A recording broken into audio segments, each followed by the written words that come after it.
ملتی جہاں شفا ہے وہ دارالشفا ہے یہ، ہم اہل حیدرآباد کو رب کی عطا ہے یہ۔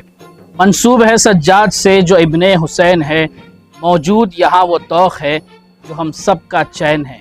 آج ہم ایک ایسے تبرک کی بات کریں گے جس کی عظمت کا اقرار قطب شاہی سلطانوں کے ساتھ مغل بادشاہ اورنگزیب عالمگیر نے بھی کیا، اور اس کی اہمیت کو تسلیم کرتے ہوئے اورنگزیب نے ایک فرمان بھی جاری کیا۔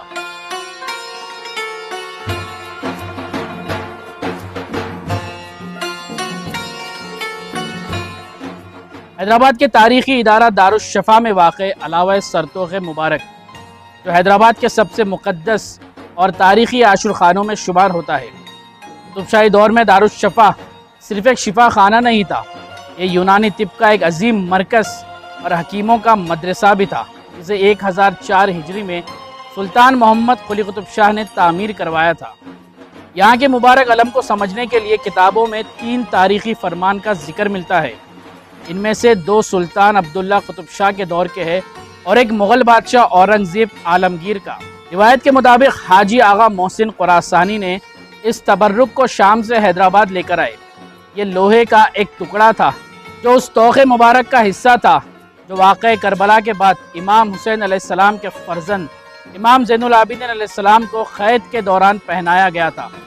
جب یہ تبرک سلطان عبداللہ کے سامنے پیش کیا گیا تو سلطان نے اس کی تصدیق کے بعد ایک شاہی فرمان جاری کیا۔ اس فرمان کا اردو ترجمہ کچھ اس طرح ہے: حاجی آغا محسن خراسانی شام سے توق مبارک کو اس کی مکمل تصدیق اور دستاویز کے ساتھ حیدرآباد لے کر آئے۔ جب یہ تبرک ذل الہی سلطان عبداللہ قطب شاہ کے سامنے پیش کیا گیا تو سلطان نے اس کی جانچ کے بعد حکم دیا کہ توق مبارک کو ایک علم میں محفوظ کر کے عمارت دارالشفا کے ایک کمرے میں نصب کیا جائے تاکہ اس کی برکت سے مریض شفا کامل حاصل کر سکے۔ فرمان میں یہ بھی حکم دیا کہ عاشور خانے کے عود اور گل کے لیے دارالشفا کے خزانے سے ہر روز ایک ہون یعنی اس دور کا سونے کا سکہ متولی کو ادا کیا جائے۔ شاہی فرمان پہ عمل کرتے ہوئے علم مبارک کو دارالشفا میں استاد کیا گیا۔ کثرت سے لوگ یہاں عقیدت کے ساتھ حاضری دینے لگے اور اللہ تعالیٰ کے فضل سے اس تبرک کے فیض و برکت سے شفا اور سکون پانے لگے۔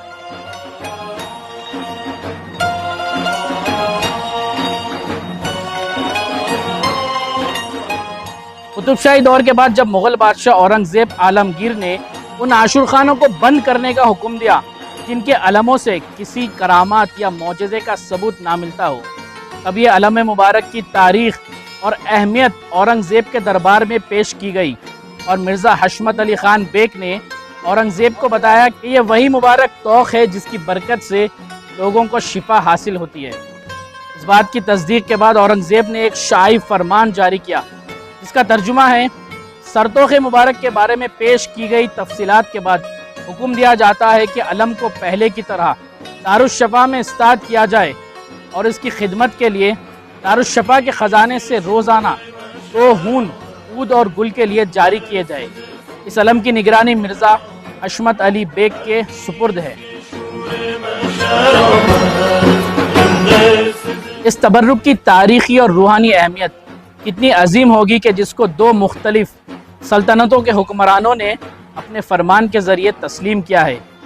تاریخی کتابوں کے مطابق اس جگہ کو اتنا بابرکت اور شفا بخش مانا جاتا تھا کہ یہاں مریض کی عیادت کرنا یا صرف اس مقام پر آ کر دعا کرنا بھی ایک بزرگ عمل تصور کیا جاتا تھا۔